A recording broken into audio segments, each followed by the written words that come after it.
Hey guys, ஃபைனலாக Royal Enfield பார்த்தீங்கன்னா 125cc cruiser model launch பண்ண போகிறதா அனௌன்ஸ் பண்ணியிருக்காங்க. ஸோ இந்த 125cc எந்த பைக்கோட பிளாட்ஃபார்ம்லேருந்து லான்ச் பண்ண போகிறாங்க அப்படிங்கிறத கொஞ்சம் டீட்டெயில்டாக இந்த வீடியோவில் நம்ம பார்க்கலாம். உங்களுக்கு ராயல் என்ஃபீல்டோட எந்த பைக் ரொம்பவே பிடிக்கும் அப்படிங்கிறத வீடியோவோட காமெண்ட் செக்ஷனில் காமெண்ட் பண்ணுங்கள்.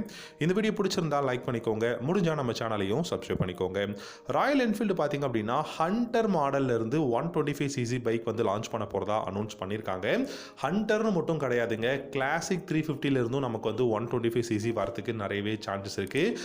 இந்த ரெண்டு மாடல் மட்டும் தானா அப்படின்னு கேட்டிங்கன்னா, இப்போ உங்கள் எல்லாருக்கும் நல்லா தெரியும் ஹிமாலயன்லேருந்து எப்படி ஸ்கிராம் 411 அப்படிங்கிற பைக் வந்து இந்தியாவில் லான்ச் பண்ணியிருக்காங்களோ ராயல் என்ஃபீல்டு, அந்த மாதிரி ஹண்டர் 350 ஒரு 125cc வரதுக்கும் இல்லை கிளாசிக் 350 ஒரு 125cc வரதுக்கும் வந்து சான்சஸ் அதிகமாக இருக்குது. இப்போதைக்கு கிளாசிக்லேருந்து வரதுக்கு சான்சஸ் இருக்குது அப்படிங்கிற மாதிரி வந்து சொல்லியிருக்காங்க.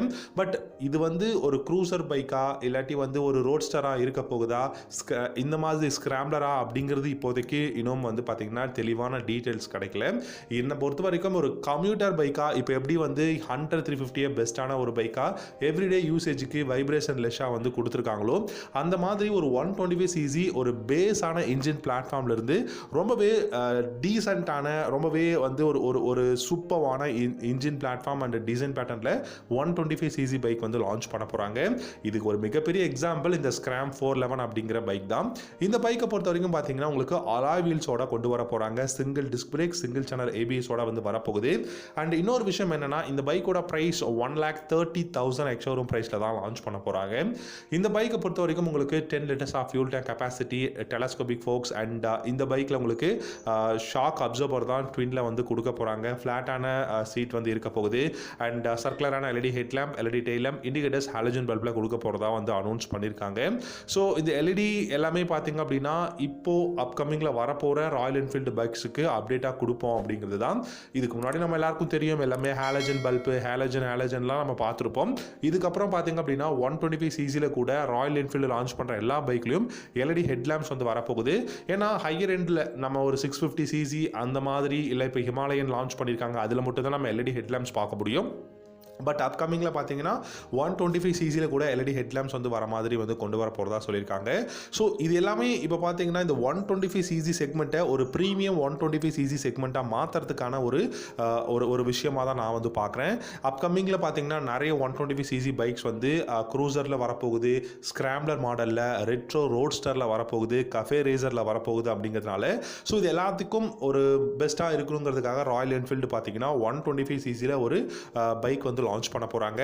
என்னை பொறுத்த வரைக்கும் ஹிமாலயன்லேயோ இல்லை புல்லட், கிளாசிக், மீட்டியார் இல்லை வந்து பார்த்தீங்கன்னா இன்டர்செப்டார், கான்டினென்டல் அப்படின்னு சொல்லிட்டு இது எந்த பைக்கில் வேணாலும் கொண்டு வரதுக்கு பாசிபிலிட்டிஸ் இருக்குது. ஆனால் ஒரு நியூ இன்ஜின் பிளாட்ஃபார்ம்லேருந்து தான் கொண்டு வருவாங்க அப்படிங்கிறது என்னுடைய ஒரு விஷயமாகவும் இருக்குது. ஏன்னா நீங்கள் புல்லட் 350 இல்லாட்டி வந்து கிளாசிக் 350, ஹண்டர் 350 இருந்து ஒரு 125cc வந்துச்சு அப்படின்னா நமக்கு வந்து அந்த பைக்கோட இன்ஜின் பிளாட்ஃபார்மாக இருக்கட்டும், initial pickup, top end performance, mileage எல்லாமே ஓரளவுக்கு தெரியும். அதே சமயம் பிரைஸ் அப்படிங்கிறது அண்டர் 1 lakhல கம்மியாகிறதுக்கு பாசிபிலிட்டிஸ் இல்லை. இன்னொரு விஷயம் என்னன்னா, 125cc உங்களுக்கு க்ரூசர் மாடல் கொடுத்தாங்க அப்படின்னா ஹில்ஸில் டிரைவ் பண்ணுறதுக்கோ இல்லை எவ்ரிடே யூசேஜுக்கோ பர்ஃபெக்டாக இருக்காது. ஏன்னா அந்த அளவுக்கு பார் அண்ட் டார்க் வந்து 125cc வந்து ப்ரொடியூஸ் பண்ண முடியாது. அதனால் நார்மலான ஒரு கம்யூட்டராக இந்த 125cc ராயல் என்ஃபீல்டு வந்து வரதுக்கு நிறையவே சான்சஸ் இருக்குது. நம்ம வெயிட் பண்ணி பார்க்கலாம்.